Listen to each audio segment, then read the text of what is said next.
This is Jamie Drummond for Good Food Revolution. I am here with Marilena Cocci Grifoni, who is joining us all the way from Marche in Italy. How are you today? Very good, thanks. And you? I am exceptional. So, you grew up into a family that made wine, or at least grew grapes. Can you remember your first experiences with wine? My first experience in wines was 1976, and my father had to go to Italy, and I was 11. I don't have to hide my age, and my mom was had not the possibility to go with him for personal reasons, and my father asked me to go with him, and I had just 11 years old, and it was my first experience in Verona with the people that were drinking wines at there is an important location for wines in the downtown of Verona. I went with the adult people, and it was my first experience not tasting wines, but seeing people that taste wines. And from that, I never stopped to go to Italy, included when I was pregnant of my daughters. Now, I would love to ask you a little bit more about your winery, because it really does have quite an interesting history. I was doing a bit of research just the other day. I am familiar with your wines, having purchased them in the past, but I didn't realize that you were actually behind the very first Rosso Piceno Superiore in 1969. How did that come about? Our parents, specifically our father, Mr. Guido Cocci Grifoni, was involved in agriculture, but not specifically in viticulture. In 1963, he wanted to buy 23 hectares at Passerina, Montepulciano, Sangiovese grape, and he just grew up these grapes, but not bottling. 1968, we had the first DOC from Agriculture Ministry from in Italy, and he decided to do the first bottling of Rosso Piceno Superiore under 1969. But it was not in 1969, but in 1970, because of Rosso Piceno Superiore we can bottle just 1 year later of the harvest. And it's why 1970, it's the year when our parents set up Tenuta Cocci Grifoni winery.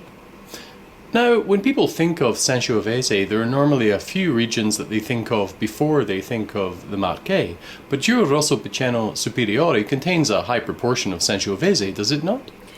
Rosso Piceno Superiore contains Montepulciano and Sangiovese. The main grape is Montepulciano. Our area is very well located for the viticulture Montepulciano, for going up the Montepulciano, because it's very hot and it's very hilly, and we are close to the Adriatic Sea. We are just 15 minutes by car to the Adriatic Sea, but we are already in a hillside around 250-300 meters above sea level. And south of Ancona till Abruzzi, we have the crop for Montepulciano. Now, as well as the Rosso Piceno Superiore, you also make some other wines. Would you mind telling us a little bit about those? Yes, about the indigenous and autochthonous grape, the history is very particular, and it totally belongs to my family. We were during the 70s very weak for white grapes. We had only Trebbiano grape, that is a good grape, but after Second War, a farmer produced this grape in a massive quantity because they only needed money for surviving, because we were after Second War, and the people were very poor. Yes. And they needed money only to feed their children and to give them a better position, a better future than theirs. And it's why they only produced in a massive quantity. And during the 70s, we were so weak with our Valerio de Colli Ascolani DOC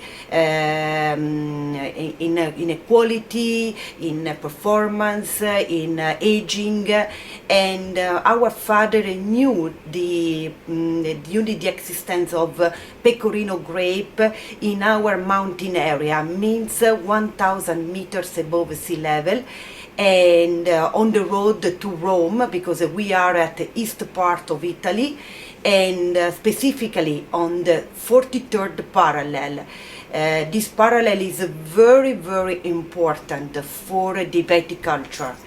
And he found a little garden at Pecorino grape that it was not, it didn't take the Phylloxera, and it was so healthy, and he started this adventure in 1982, and in 1983 he took the shoots and he tried to do the new grafting in our vineyards at 4 expositions.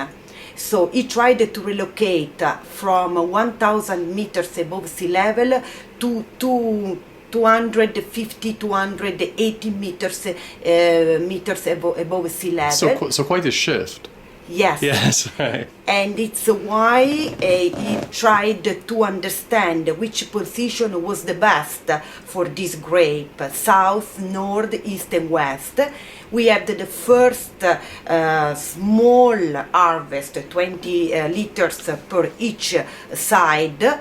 And when they tasted, means my father and other friends of him, this small quantity per each side, they understood the best is or east, west or north, never south.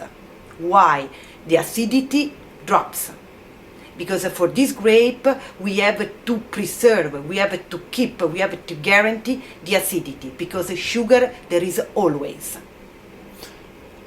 And he committed the vine to Vivai Cooperativi Rauscedo, and he planted in 1987 the first 1 hectare and half, more or less, of Pecorino. And now this Pecorino vineyard is the mother vine Pecorino.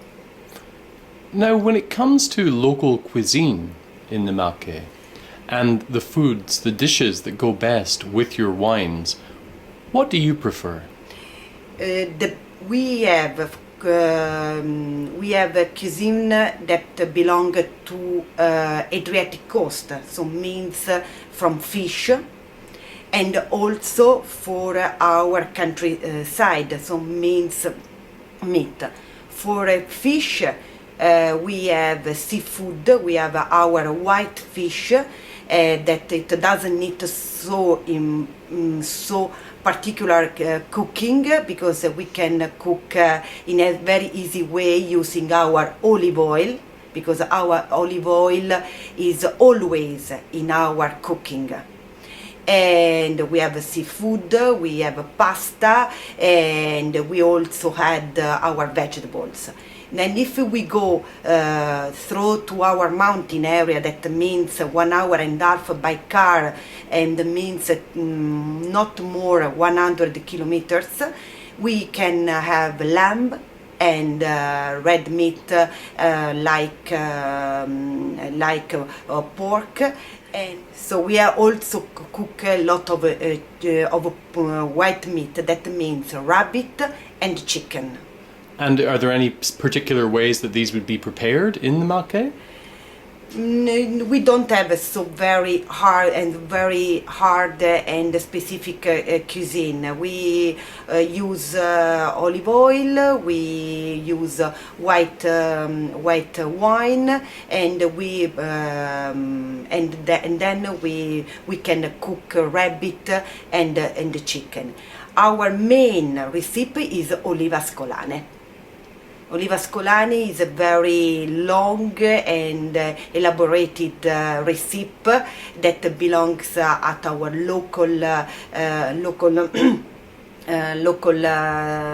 culture, and it comes from means of red meat and white meat, parmigiano, egg, red egg, and then we do this little bowl, and then we cover with our local oliva ascolana. It's a green olive.